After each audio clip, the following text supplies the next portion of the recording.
नमस्ते दोस्तों, मैं राहुल सैनी स्वागत करता हूँ हमारे YouTube चैनल RS हिस्ट्री वाला पे। हमने पिछली वीडियो में कुछ शिलालेखों की बात करी। आज फिर हम उनके आगे वाले शिलालेखों की बात करते हैं। तो जो पहला शिलालेख आता है अपने गोसुंडी शिलालेख आता है। कौन सा आता है? गोसुंडी शिलालेख, जो द्वितीय शताब्दी ईसा पूर्व का है।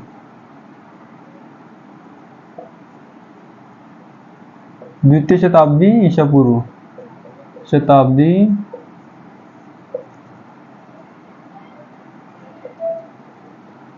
ईसा पूर्व,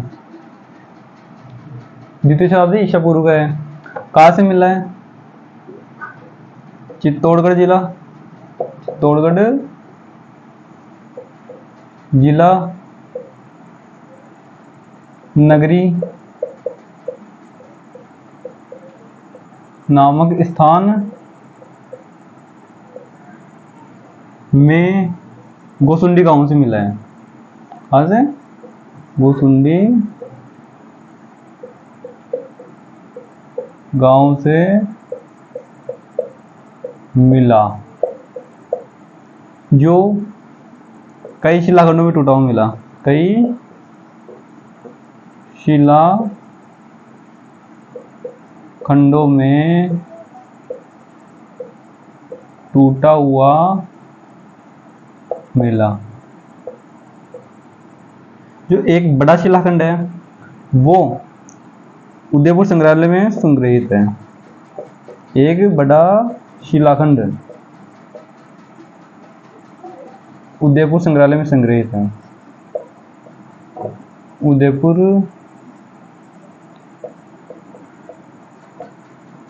संग्रहालय में सुरक्षित है या संग्रहित है? सुरक्षित है। ये इसकी भाषा क्या है? कौन सी भाषा में लिखा गया है? ये लिखा गया है संस्कृत भाषा में। इसकी लिपि ब्राह्मी लिपि में है। ये कौन सी लिपि है? ब्राह्मी लिपि। इससे हमें क्या जानकारी मिलती है? जानकारी की बात करें तो इससे राजस्थान में वैष्णव संप्रदाय के बारे में जानकारी मिलती है। वैष्णव संप्रदाय के बारे में जानकारी मिलती है। गोसुंडी शिलालेख जो द्वितीय शताब्दी ईसा पूर्व का है और चित्तौड़गढ़ जिले में नगरी नामक स्थान में गोसुंडी गांव से प्राप्त हुआ है, जो कई शिलाखंडों में टूटा हुआ प्राप्त हुआ में, और इनमें से एक बड़ा शिलाखंड है जो उदयपुर संग्रहालय में सुरक्षित है। इसकी भाषा संस्कृत है, इसकी लिपि ब्राह्मी लिपि है। और इससे क्या जानकारी मिलती है? राजस्थान में वैष्णव संप्रदाय के बारे में जानकारी मिलती है। अब अगला शिलाखंड देखते हैं, तो आप इसका स्क्रीनशॉट लीजिए। हाँ जी, आपने स्क्रीनशॉट ले लिया होगा। अगला अपना शिलालेख है मानमोरी शिलालेख, जो अपने 713 ईस्वी का है और चित्तौड़गढ़ जिले की पुडोली गांव में मानसरोवर झील के तट पर कन्नटोड़ को प्राप्त हुआ।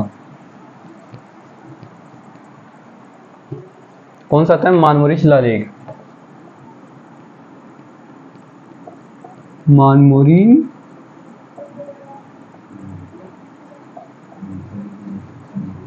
शिलालेख, मानमोरी शिलालेख जो कब किस समय का है?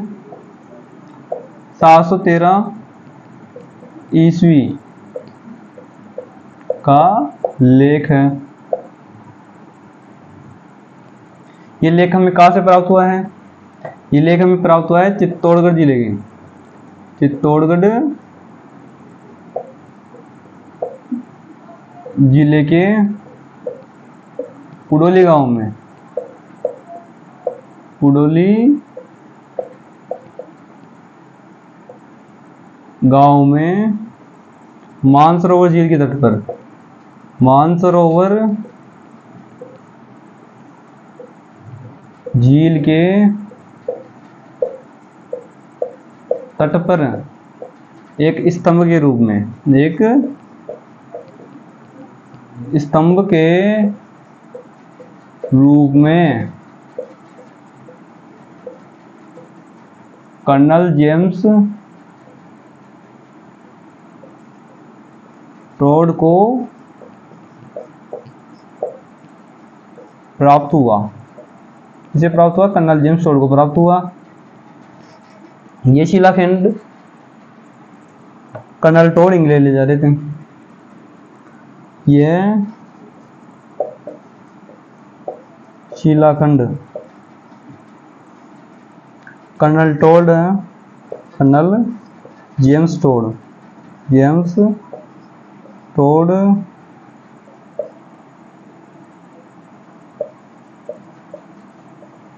इंग्लैंड ले जा रहे थे, लेकिन भारी होने के कारण, लेकिन भारी होने के कारण इसे समुद्र में फेंक दिया, इसे समुद्र में फेंक दिया। यानी कि मानवरी शिलालेख है जो 713 ईस्वी का है और चित्तौड़गढ़ जिले की पुडोली गांव में मानसरोवर झील के तट पर है, जो कर्नल जेम्स टोड को प्राप्त होता है। किन्हें प्राप्त होता है? कर्नल जेम्स टोड, जिसे घोड़े वाले बाबा व राजस्थान के इतिहास के जनक कहते हैं। यह शिलाखंड है जो कर्नल जेम्स टोड इंग्लैंड लेके जा रहे थे, तभी ये बहुत ही भारी होने के कारण इन्होंने समुद्र में फेंक दिया। लेकिन इन्होंने इसकी एक प्रतिलिपि, इन्होंने इसकी एक जो प्रतिलिपि है वो अपने ग्रंथ annuls and antiquities, annuls and antiquities of Rajasthan के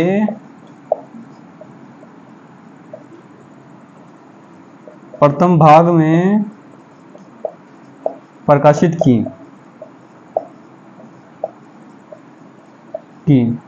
और इसमें हमें अमृत मंथन का उल्लेख मिलता है। इसका उल्लेख मिलता है अमृत मंथन का उल्लेख मिलता है। और इसके लेखक कौन है? इसके जो लेखक है वो नागभट्ट पुत्र पुष्य हैं। कौन है? नागभट्ट पुत्र पुष्य। और उत्कीर्णक है, उत्कीर्णक वो है अपने करुण पुत्र शिवादित्य, करुण पुत्र शिवादित्य, शिवादित्य। यानी कि हमने देखा कि ये 713 ईस्वी का है और चित्तौड़गढ़ जिले की पुडोली गांव में मानसरोवर झील के तट पर कर्नल जेम्स टोड को प्राप्त हुआ। वो इसे इंग्लैंड ले जा रहे थे, लेकिन भारी होने के कारण उन्होंने इसे समुद्र में फेंक दिया। लेकिन उन्होंने इसकी प्रतिलिपि ली और अपने ग्रंथ annuls and antiquities of Rajasthan के प्रथम भाग में प्रकाशित की। इस अभिलेख में हमें अमृत मंथन का उल्लेख मिलता है। इसका अमृत मंथन का। और ये जो लेख है वो नागभट्ट पुत्र पुष्य ने लेखक है इसके, वो जो उत्कीर्णक है करुण पुत्र शिवादित्य हैं।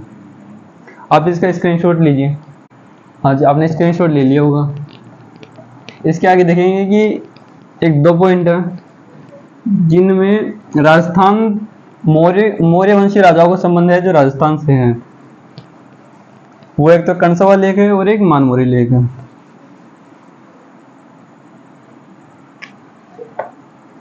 ध्यान रखने योग्य बातें, रखने योग्य बातें यानी इम्पोर्टेंट थोड़ी। एक तो कर्णसवा लेख, कर्णसवा लेख जो कि कोटा से है। दूसरा आता है मानमोरी लेख, मानमोरी लेख जो चित्तौड़गढ़ से है। कहाँ से? चित्तौड़गढ़ से।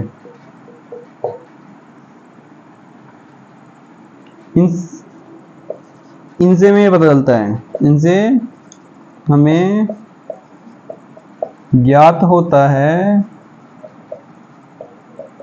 कि मौर्यों का संबंध राजस्थान से था। किसका? मौर्यों का संबंध किससे था? राजस्थान से था। यानी मौर्य वंशी कुछ राजाओं का संबंध राजस्थान से था। जैसे कर्णसवा लेख में है जो राजा धवल का उल्लेख मिलता है। हम आगे देखेंगे कर्णसवा लेख। आप एक बार इसका स्क्रीनशॉट लीजिए, स्क्रीनशॉट लीजिए। वो आगे हम कर्णसवा लेख की बात करते हैं। कर्णसवा शिलालेख जो 738 ईस्वी का है। कौन सा है?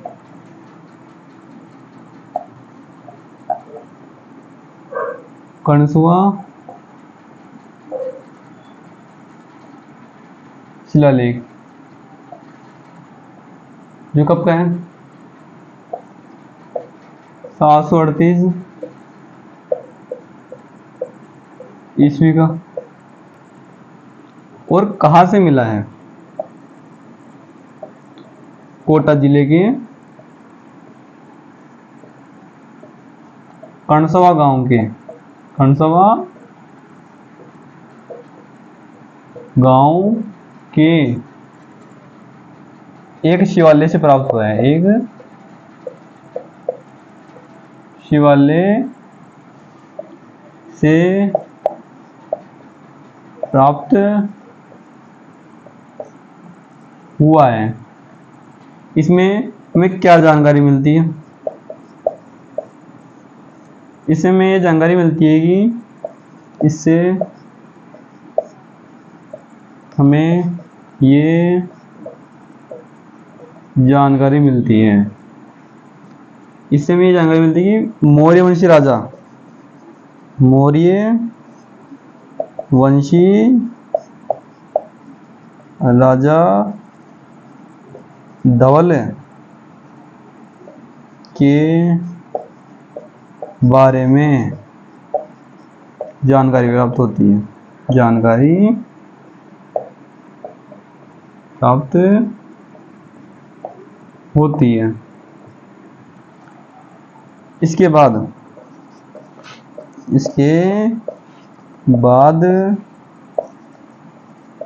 कहीं भी मौर्यों का उल्लेख राजस्थान में नहीं मिलता है, राजस्थान में नहीं मिलता है। हाँ, तो कर्णसवा लेख जो कि 738 ईस्वी का है, जो कोटा जिले के कर्णसवा गांव में एक शिवालय से प्राप्त हुआ है। इससे हमें जानकारी मिलती है कि राजस्थान में मौर्यवंशी राजा धवल का नाम मिलता है। कहाँ पे मिलता है? राजस्थान के अंदर, राजस्थान के अंदर मौर्यवंशी राजा धवल का नाम मिलता है। इतनी जानकारी मिलती है इससे। और इसमें है जो इसके बाद किसी भी अभिलेख में मौर्यवंशी राजाओं का उल्लेख नहीं मिलता है। तो अब अगला शिलालेख देखेंगे। आप एक स्क्रीनशॉट लीजिए। हाँ, तो आपने स्क्रीनशॉट ले लिया होगा। आगे हम देखते हैं गंगाधार का शिलालेख जो 423 ईस्वी का शिलालेख है, जो में झालावाड़ जिले के गंगाधार गांव से प्राप्त हुआ है। अब आता है गंगधार का शिलालेख। कौन सा आता है? गंगधार का शिलालेख। गंगधार का शिलालेख जो कब का है? 423 ईस्वी का है। 423 ईस्वी का, जो हमें कहाँ से प्राप्त हुआ है? जो हमें झालावाड़ जिले के, झालावाड़ जिले के गंगधार गांव से प्राप्त हुआ है। गंगधार गांव से प्राप्त हुआ है। झालावाड़ जिले के गंगधार से प्राप्त हुआ है। और इससे हमें क्या जानकारी मिलती है? इससे हमें ये जानकारी मिलती है कि विश्वकर्मा की मंत्री, इससे हमें ये जानकारी मिलती है, ये जानकारी मिलती है कि विश्वकर्मा की मंत्री कौन? विश्वकर्मा के मंत्री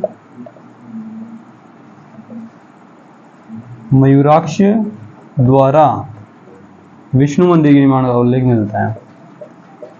विष्णु मंदिर के निर्माण का उल्लेख मिलता है। दूसरा, इस मंदिर में जो विष्णु मंदिर है, इस मंदिर में तांत्रिक शैली के, तांत्रिक शैली के मात्र ग्रह के निर्माण का उल्लेख मिलता है। निर्माण का उल्लेख मिलता है। और एक इम्पोर्टेंट है, जो इस शिलालेख से, इस शिलालेख या ये शिलालेख,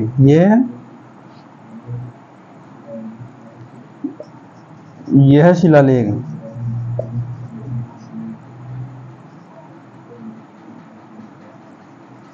यह शिलालेख 5वीं शताब्दी के, 5वीं शताब्दी के सामंत व्यवस्था पर, सामंत व्यवस्था पर प्रकाश डालता है। क्या करता है? ये शिलालेख 5वीं शताब्दी की सामंत व्यवस्था पर प्रकाश डालता है। गंगधार का लेख जो 423 ईस्वी का है, जो झालावाड़ जिले के गंगधार से प्राप्त हुआ है, इसमें हमें जानकारी प्राप्त होती है कि जो विश्वकर्मा के मंत्री है मयूराक्ष, उसके द्वारा विष्णु मंदिर के निर्माण का उल्लेख मिलता है। तो इस मंदिर में तांत्रिक शैली के मात्र ग्रह के निर्माण का भी उल्लेख मिलता है। और इस शिलालेख से ये जानकारी प्राप्त होती है कि 5वीं शताब्दी में सामंत व्यवस्था है जो उस समय प्रचलित थी। हम आगे शिलालेख की बात करेंगे, तो आप इसका स्क्रीनशॉट लीजिए। आपने स्क्रीनशॉट ले लिया होगा। अगला अपना शिलालेख आता है अपराजिता का शिलालेख, जो 661 ईस्वी का है और उदयपुर के नागदा गांव से प्राप्त हुआ है। कहाँ से प्राप्त हुआ है? उदयपुर के नागदा गांव से प्राप्त हुआ है। अपराजिता का शिलालेख, अपराजिता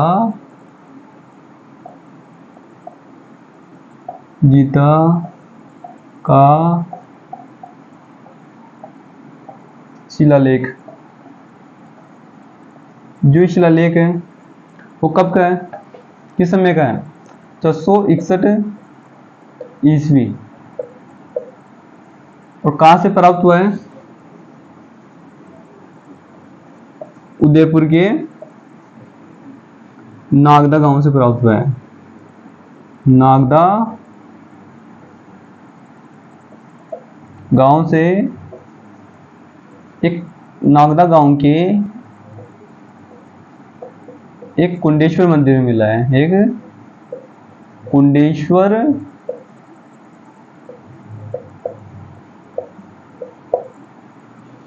मंदिर में डॉक्टर गौरीशंकर हीराचंद ओझा को प्राप्त हुआ। डॉक्टर गौरीशंकर हीराचंद ओझा, हीराचंद ओझा को प्राप्त हुआ। जो शिलालेख है वो संस्कृत भाषा में है, जिसकी भाषा क्या है? संस्कृत। और जिसकी लिपि है जो कुटिल है। इसकी लिपि क्या है? कुटिल है। और इसके जो रचयिता है, कौन रचयिता कौन है? दामोदर है। इसके रचयिता कौन है? दामोदर है। ओझा ने इसे उदयपुर के विक्टोरिया हॉल में, उदयपुर के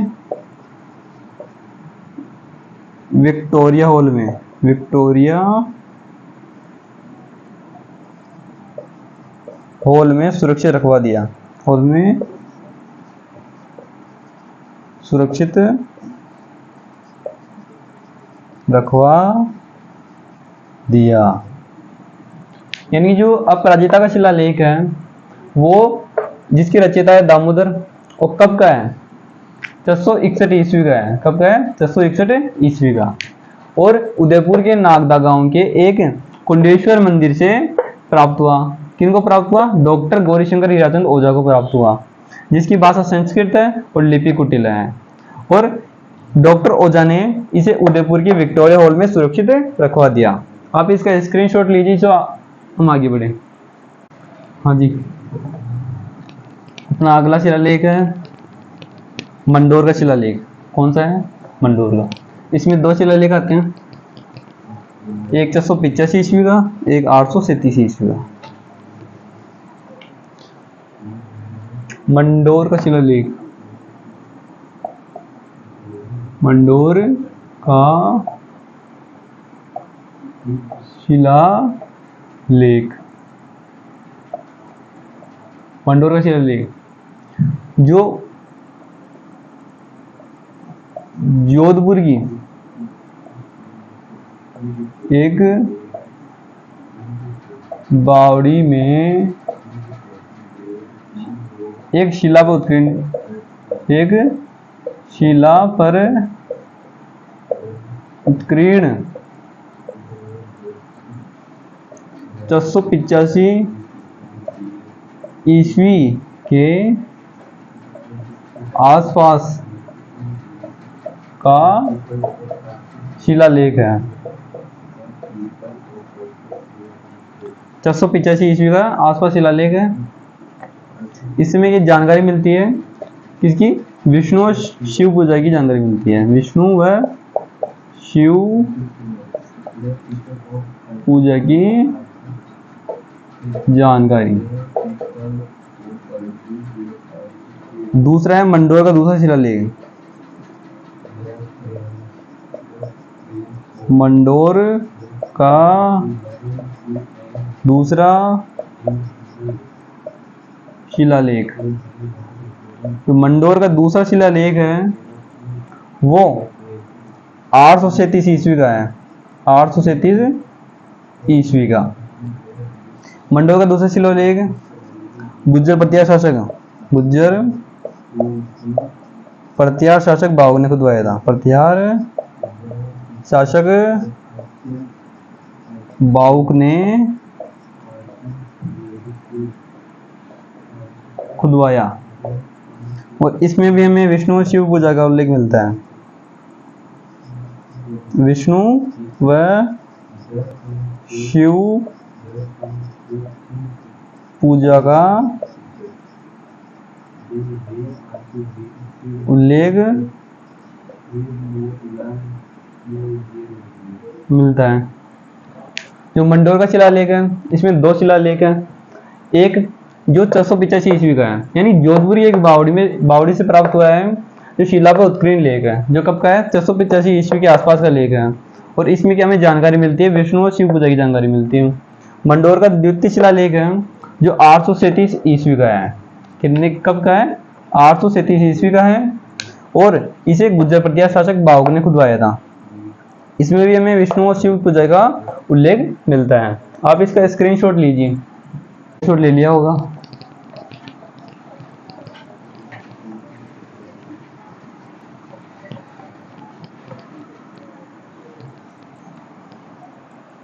हमारी आज की क्लास यहीं पे समाप्त होती है। हम कल वाली क्लास में आपको और शिलालेखों की बात करेंगे। तो आप चैनल पे नए हो तो चैनल को सब्सक्राइब जरूर करना।